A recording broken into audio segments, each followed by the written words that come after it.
안녕하세요. 오늘은 세계 최고의 문화 문명 유산, 그 뿌리는 무엇인가? 이런 제목으로 말씀을 드리려고 합니다.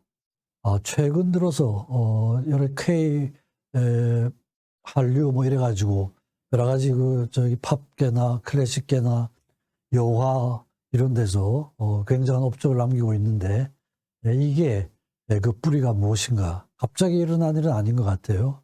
그래서 그 뿌리를 찾아보는 그런 시간으로 마련을 해봤습니다. 네, 대개 이런 순서로 말씀을 드리겠습니다. 첫째 파트에서는 세계 최고의 문화 문명 유산에 대해서 요한 문명부터 이어지는 그 과정을 살펴보겠고요. 두 번째 파트에서는 이런 과거에 문화 문명 유산을 성취할 수 있었던 그 뿌리가 뭔가, 그걸 에너지론으로 한번 살펴보겠습니다. 그리고 세 번째 파트에서는 이러한 과거의 그런 유산들이 현재까지 이어져서 요즘 저희들이 세계 최고의 그런 경지에 도착한 그런 내용들을 같이 한번 살펴보고요. 마지막에 요약 결론을 내리도록 하겠습니다.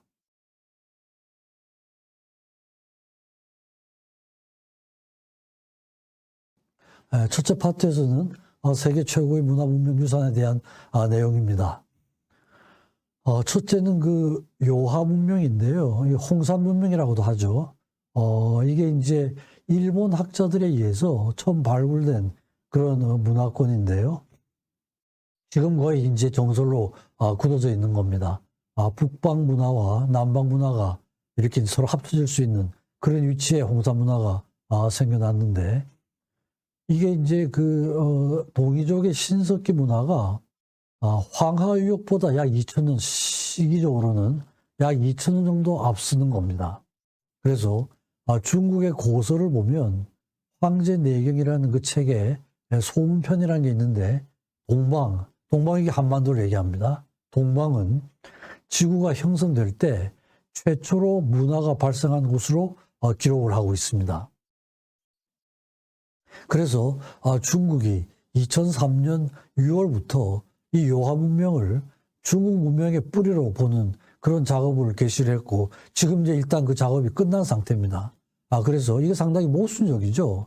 과거에는 동이족이죠. 동이족은 오랑캐죠. 야만인으로부터 요하 문명이 생겨났는데, 그걸 자기들의 뿌리로 보는 이런 모순된 시각을 지니게 됐습니다. 만약에 이 홍산 문명이 중국 문명하고 황하 문명하고 독립적인 거라 그러면은 중국 문명이 이 요하 문명에 영향을 받게 되는 거죠. 시기적으로 약 2000년 이상 앞서는 문명입니다. 그래서 그렇게 되면 곤란하니까 이 만리장성 바깥을 과거에는 오랑캐라고 지칭을 하던 걸 자기 문명 문화권으로 받아 끌어들인 거예요. 상당히 모순적입니다. 그래서 실제로 2007년도에 보면 전남 여수 지역에서 홍산 문화와 비슷한 옥결이 인걸과 함께 발굴된 게 있고요. 이렇게 되면 이게 BC 6000년까지 거슬러 올라가게 됩니다. 강원도 고성군에서 유광면, 오남리 거기에서 유적이 발견이 됐는데, 귀걸이 이런 것도 역시 BC 6000년 홍산 문화 단계 여기 그런 유물들이었습니다. 그래서 그 단계에서는 한반도하고 요소 요동 지역이 단일 문화권을 형성하지 않았나, 이런 주장들이 나오고 있고, 아무런 이제 앞으로 이 문화권이 체계가 잡히면은 황하 문명보다는 훨씬 앞선 그런 문명이 되는 것이죠. 두 번째는 청동기인데요. BC 2000년부터 300년까지인데, 이때 이제 고조선의 비파형 동검과 서형 동검이 아주 대표적인 유물들이죠. 그래서 청동과 아연이 합금이 됐는데, 이게 로마보다는 1000년, 중국보다는 2000년 앞서는 그런 동검들입니다. 그림에서 이 좌측에 있는 게 비파형 동검이고 세형 동검인데요. 비파형 동검은 그 모양이 악기 비파를 닮았다 그래서 저렇게 붙인 이름이죠. 세형 동검은 그 굵기가 비파형 동검에 비해서 조금 가늘다, 이런 의미에서 이제 세형 동검입니다. 이 두 개는 이제 고조선 지역에서 발견이 된 거죠. 비파형 동검, 세형 동검. 그리고 이제 그 지역에서 또 고인돌이 발견이 되죠. 고인돌, 비파형 동검, 세형 동검은 이게 이제 고조선의 유일한 그런 유물로 그렇게 이제 인정이 되고 있죠. 그래서 역사적으로 상당히 앞서는 겁니다. 특히 이제 아주 놀라운 건 이 단유 세문경입니다. 거울이죠. 거울인데 단유라고 하는 건, 유라고 하는 건 뒤에 그 고리를 얘기합니다. 고리가 여러 개 있는 세문경이라는 이런 뜻이죠. 아주 세세한 문경이 새겨져 있는 이런 거울이라는 이런 뜻이죠. 근데 이게 아주 기가 막힌 거울이에요. 1960년도에 논산에서 발굴이 됐는데 약 2,400년 전 겁니다. 저게 이제 이 지름은 21.2cm밖에 되질 않아요. 근데 그 거울 뒷면에 13,000개의 정교한 선이 있고 동심원이 100여 개가 그려져 있습니다. 그리고 선과 선과의 그런 간격은 0.3mm 정도 그것밖에 안 되고요. 구리하고 주석을 합금해서 만든 이런 건데 이게 아주 기가 막힌 거죠. 그래서 아주 최근까지도 현대의 아주 뛰어난 장인도 이걸 만들어내지 못했습니다. 근데 최근에 이제 몇십 년 걸려가지고 최근에 다시 만들어내긴 했는데 이런 게 이제 발견이 됐죠. 그래서 이제 거울은 크게 두 가지가 있었는데 청동기 시대에 하나는 단유 조문경입니다. 조문경은 그 문경이 좀 조답스럽다는 의미죠. 거칠다는 뜻이죠. 그리고 지금 말씀드린 단유 세문경이 있습니다. 단유 조문경은 BC 10세기경이고 단유 세문경은 BC 5세기경입니다. 근데 이제 단유 세문경은 한반도뿐 아니라 만주, 동북부, 연해주도 발견이 되지만 단유 세문경은 남한에서만 발견되는 겁니다. 그러니까 이제 한반도에서 멀어질수록 그 문양이 조답스러워진다는 거죠. 이건 한반도 남한에서 발견되는 이게 이제 단유 세문경입니다. 그런 걸 보면 청동시대의 그 문명도 한반도가 세계 최고였다는 걸 알 수가 있죠. 철기 문명도 비슷한 그런 건데요. 철은 그 녹는 점이 청동보다도 높고 야근 공정이 아주 복잡합니다. 그리고 이제 한자를 보면 처음에는 그 한자 철자가 세근변에 우측에 저게 이제 동이족의 이자죠, 그죠? 이 동이족의 세부치라는 이런 글자를 가지고 있었습니다. 그게 나중에 이제 글자가 변해가지고 지금처럼 저 모양을 가지고 되어 있는데 처음에는 이 글자 자체가 동이족이 쓰는 쇠붙이라는 이런 의미였어요. 그래서 고조선의 이런 글자를 보면은 고조선의 앞선 철기 문화를 반영하는 그런 어원이라고 볼 수가 있습니다. 그리고 철 다루는 기술이 세계 최초로 강철을 주조하는 그런 기술을 가지고 있었습니다. 그러니까 이제 철은 그 탄소의 함량에 따라 가지고 주철이 무쇠 선철이죠. 강철, 연철. 그러니까 탄소 함량이 많으면 이제 주철이 되고 아주 적으면 연철이 되고 그 중간이 강철이 됩니다.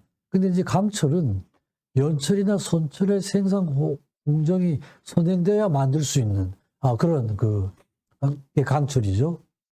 근데 이제 저런 게 강철을 만들 수 있는 게 한반도에서는 고조선에서는 BC 6세기경에 세계 최초로 질 좋은 강철을 만들었는데 유럽에서는 선철에서 강철을 얻는 기술이 14세기 이르섭니다. 그러니까 거의 2000년 후죠. 유럽에 비해서 2000년 앞선 그런 강철 기술을 가지고 있었습니다. 대표적인 게 이제 유물이 칠치도라고 할 수가 있죠. 가지가 7개라고 그래가지고 칠치도란 이름이 붙어 있는데 일본의 국보로 되어 있습니다.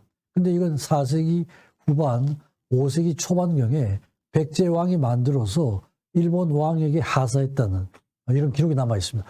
처음에는 일본 사람들이 이것들이 자기들이 만들어서 백제로 보는 것이다 했는데 나중에 그 글자가 정확하게 해석이 됐습니다. 백제 왕이 일본 왕이 보낸 하사한 이런 칼이었는데 강철을 100번씩 열철이란 특수강철이고 가장 뛰어난 상감 기법을 가지고 있었던 겁니다. 그래서 이제 이런 게 바탕이 돼가지고 현재도 사실 철강업이 거의 우리나라가 세계 최고 수준에 있지 않습니까? 이게 이제 우연히 이렇게 된 게 아니라 과거부터 쭉 이런 역사적인 배경이 있다는 것을 말씀드립니다. 무기 제작술도 거의 세계 최고 수준이었습니다. 이것도 지금 뭐 굉장히 잘 만들고 있잖아요. 그죠? 남한도 그렇고 북한도 지금 엄청나게 지금 만들어내고 있지 않습니까? 이게 이제 갑자기 된 것 같진 않아요. 대표적인 게 쇠뇌죠. 기계로 쏜 활 같은 건데 고대 군사 무기의 백미로 그렇게 알려져 있습니다. 신라 시대 때 구진천이라는 이게 이제 세뇌 제작 그 기술자입니다. 이게 이제 이 사람이 만든 게 촌번호 쏘면은 촌보를 간다 이런 거였어요. 그래서 촌번호라 이름이 붙어 있었는데 669년에 중국에서 구진천을 잡아갔습니다. 잡아가가지고 당나라에서 촌번호를 만들라고 명령을 했어요. 근데 이제 이 사람이 거부를 했습니다. 669년이면은 이게 이제 아주 의미가 깊은 해죠. 660년에 백제가 망하고 668년에 고구려가 망했죠. 그 다음에 이 당나라가 신라를 치려고 그랬죠. 당나라도 결국은 676년에 쫓겨나는데 당나라가 신라를 치려고 그러니까 이 쇠뇌 부대가 있었거든요. 신뢰. 이게 굉장히 두려웠던 거예요. 자기들이 가지고 있지 못하던 무기였죠. 그러니까 그 제작자를 잡아갔습니다. 잡아가지고 만들려고 그랬는데 처음 만들었더니 한 100보밖에 안 나왔습니다. 왜 이러냐 이래가지고 이제 이 구진천이 아마 이 나무나 이 재료가 같지 않아서 그런가 봅니다. 이러니까 이제 당나라 황제가 그럼 신라 나무를 구해다 주라고 그랬습니다. 그래가지고 나무를 구해가지고 왔는데 또 만들었는데 뭐 한 150보 제대로 만들질 않았어요. 왜 그러냐 했더니 또 이유를 아마 나무가 이 배를 타고 오다가 뭐 이렇게 염기, 소금 같은 게 묻어서 그런가 봅니다. 이렇게 이유를 댔는데 이제 당나라에서 알아차렸지 이놈이 일부러 만들지 않는구나 그래가지고 처형을 시켜버렸습니다. 끝까지 만들지 않았죠. 아주 애국자였죠. 그죠? 이게 이런 이제 역사가 남아 있습니다. 또 신기전이 있죠. 세종 때 만든 건데 이건 이제 맞으면 로켓이죠. 그게 지금 그 설계도가 남아 있어가지고 우리나라에서 그 학자 최연석이라는 분이 실제로 그 설계도대로 이걸 만들어서 세계우주항공학회에 가서 실현을 했습니다. 해가지고 공인을 받았어요. 공인을 받아가지고 세계 최고의 로켓이라는 게 공식적으로 인정을 받은 겁니다. 서양에서는 1805년에 영국 헝그레브가 처음 로켓 무기를 개발을 했는데 벌써 우리로 따지면 그저 뭐 한 450년, 500년 차이가 나잖아요. 그 전에 이미 로켓을 만들었던 겁니다. 그리고 또 대신기전이라는 건 2단, 3단을 장착한 로켓을 만든 겁니다. 그게 벌써 이제 세종 때 만들었고 결국 이제 이게 지금까지 전해져 가지고 남한 북한에서 미사일 뭐 핵무기 만들고 하는 게 다 뿌리가 옛날부터 있는 그 유전 인자의 기능이다, 역할이다 이렇게 볼 수가 있는 거죠. 방위 산업이 지금 엄청 발달하고 있지 않습니까? 화차인데 이건 이제 이동식 다연발 로켓 발사대입니다. 이동식 발사대예요. 그러니까 조금 전에 말씀드린 그 신기전의 화력을 배가시킨 그런 첨단 무기죠. 최무선의 아들이 최무선은 그 화약을 처음 만들었죠. 그 아들이 또 개발을 했던 겁니다. 100개의 신기전을 동시에 발사할 수 있는 기능을 가지고 있고 행주산성에서 군사가 10분의 1밖에 안 됐는데 일본군을 물리쳤잖아요. 그때 결정적인 역할을 했던 게 이 화차라고 이렇게 기록이 되어 있습니다. 그때 그 권율이 40대의 화차를 가지고 있었고 그걸로 막을 수 있었다. 굉장히 중요한 역할을 했던 무기죠. 비격진천레인데 이건 이제 시한폭탄입니다. 세계 최초의 시한폭탄이에요.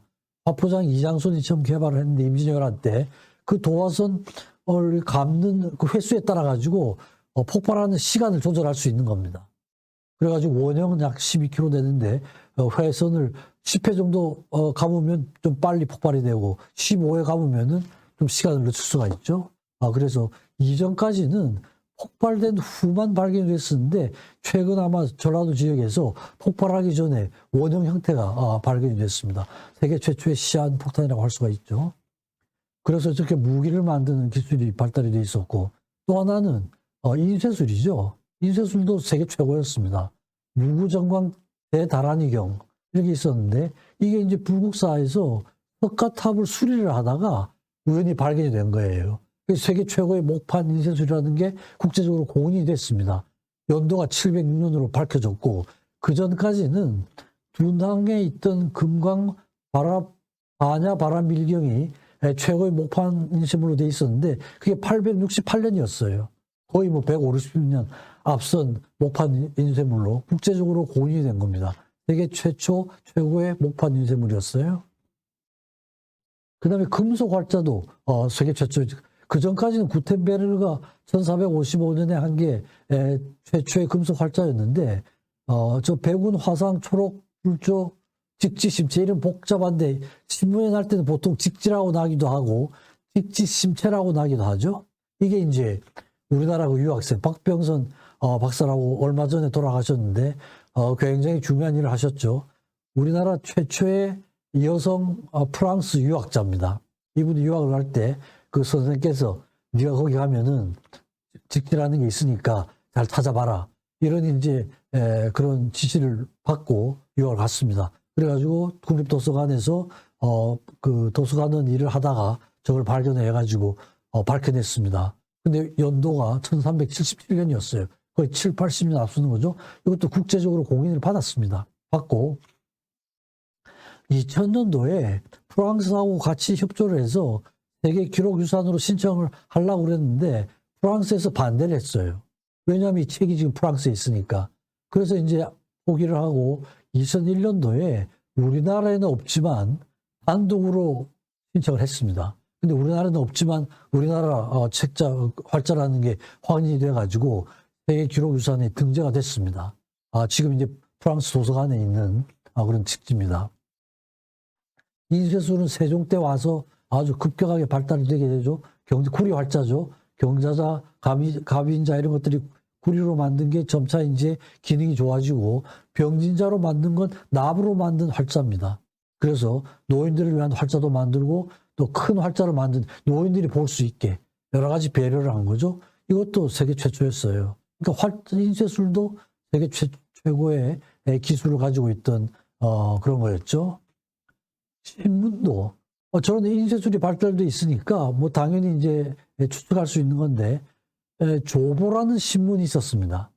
근데 이제 이전까지는 실록에만 이런 신문이 있고 실제로 신문은 발견이 되질 않았는데 최근에 어느 스님이 이걸 발견을 했더라고요. 그래서 연도로는 1577년 11월 6일, 15일, 19일, 20일 4일치가 발견이 됐는데 이게 이제 연도로는 외국보다 앞섭니다. 여태까지는 1660년 독일의 라이프치히어 짜이퉁지가 세계 최초의 신문으로 돼 있었는데 이게 이제 확인이 되면 세계 최초의 신문이 될 가능성이 많고 지금 아마 그 검증 중에 있는 것 같아요. 근데 실제로 만들어진 신문입니다. 근데 저게 폐간이 됐어요.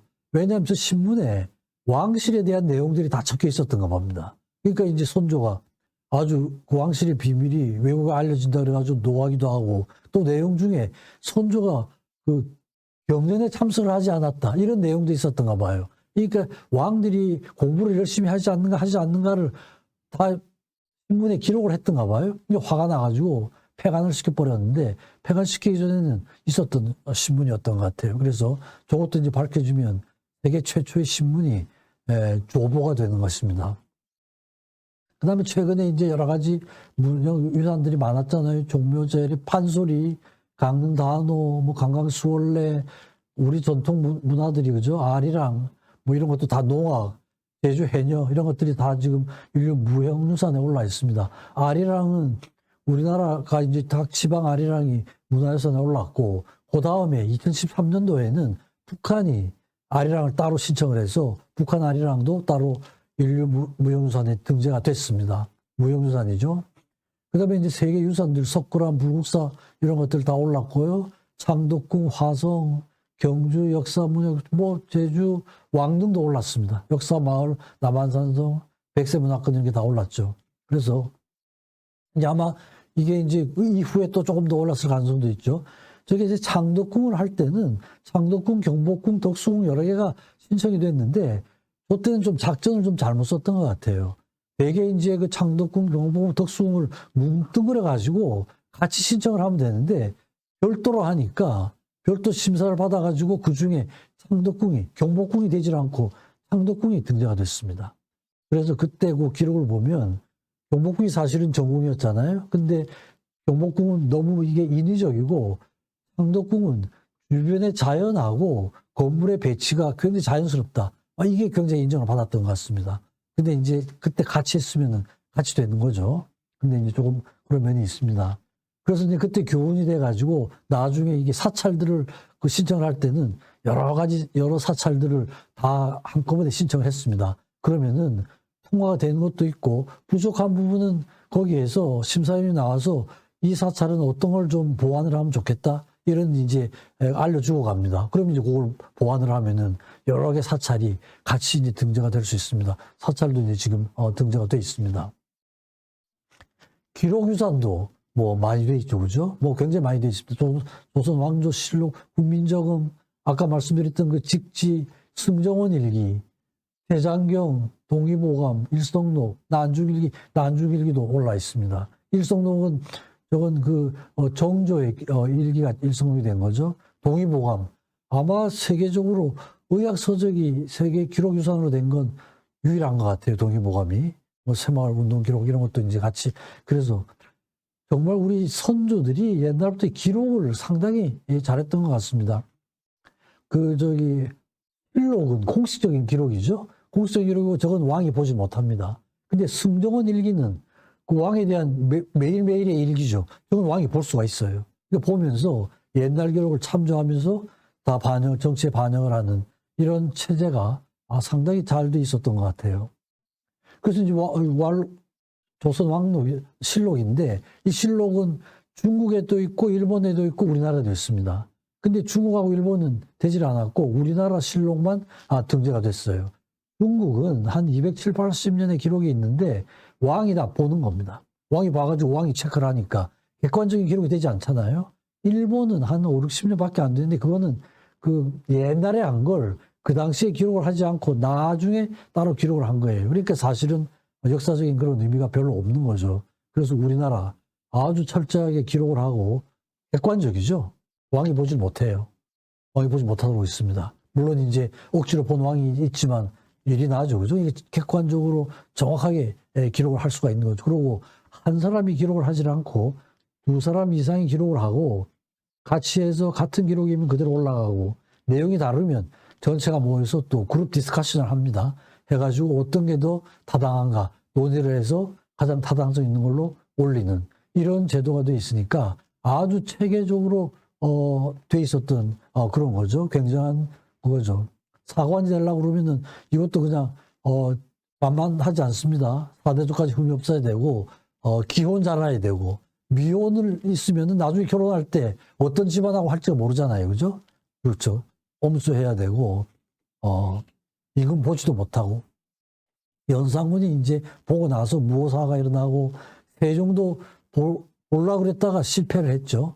세종이 이제 태종실록과 정종실록이 세종 때 완성이 됐습니다. 완성이 되니까 이제 황희, 맹사성 이런 기라성 같은 신하들이 가서 완성이 됐습니다. 이렇게 보고를 하니까 갖고 와라. 내가 좀 봐야 되겠다. 이제 안 됐죠. 그죠? 보지 못하게 돼 있는 거죠.